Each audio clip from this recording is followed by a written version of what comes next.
Assalamualaikum warahmatullahi wabarakatuh. My name is Fira Junitri. My name is 4121911104,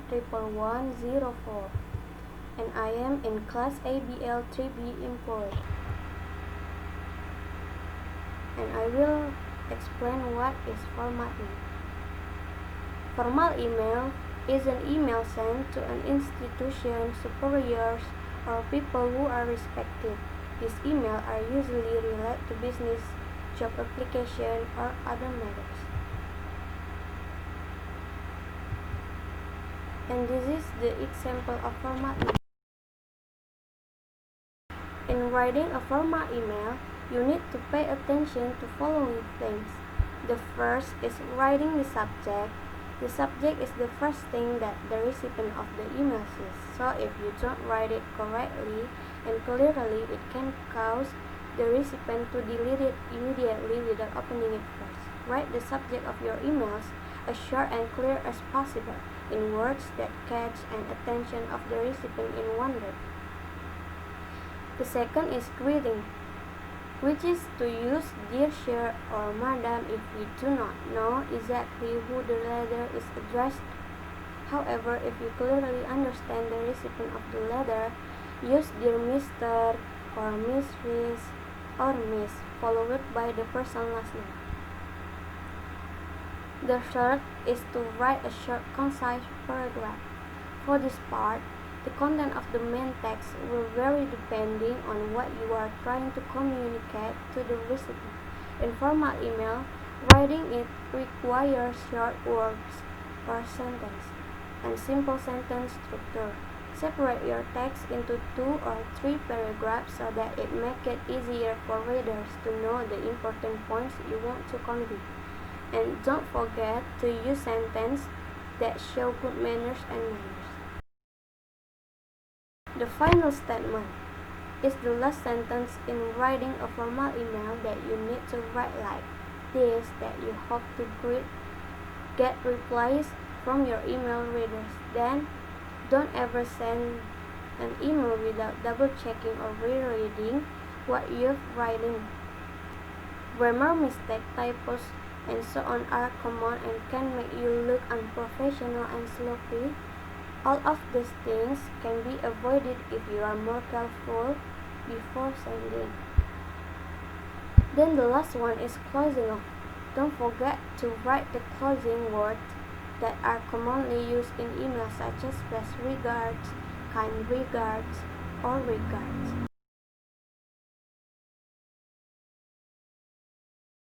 And next is informal email. Informal email is an email that has a more relaxed language and is not stiff. Usually we send informal emails to friends, close friends, or family to ask how you are or other casual things.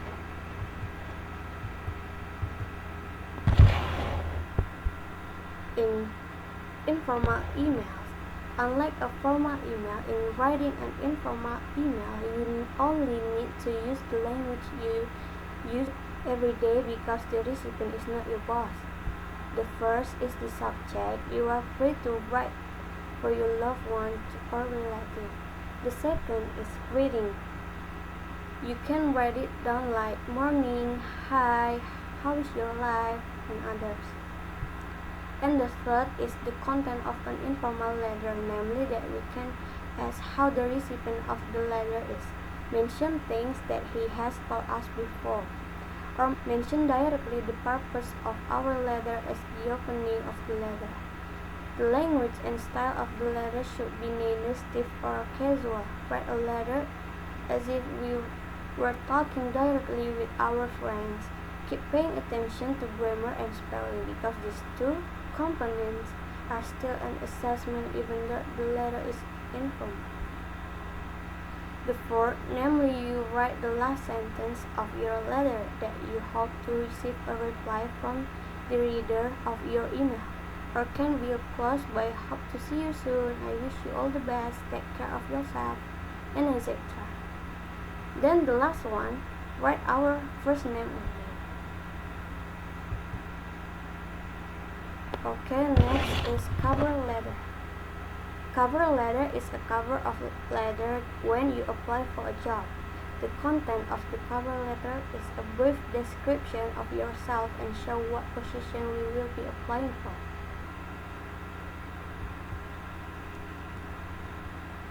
The cover letter is divided into several parts.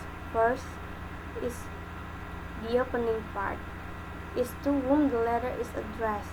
Usually this point refers to the HRD or the head manager. Second, salutation or greetings. We can use dear sir or madam if you are not sure who the letter was addressed to.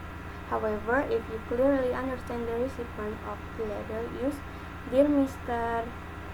Mugiono or Mrs. or Miss, followed by the person's last name.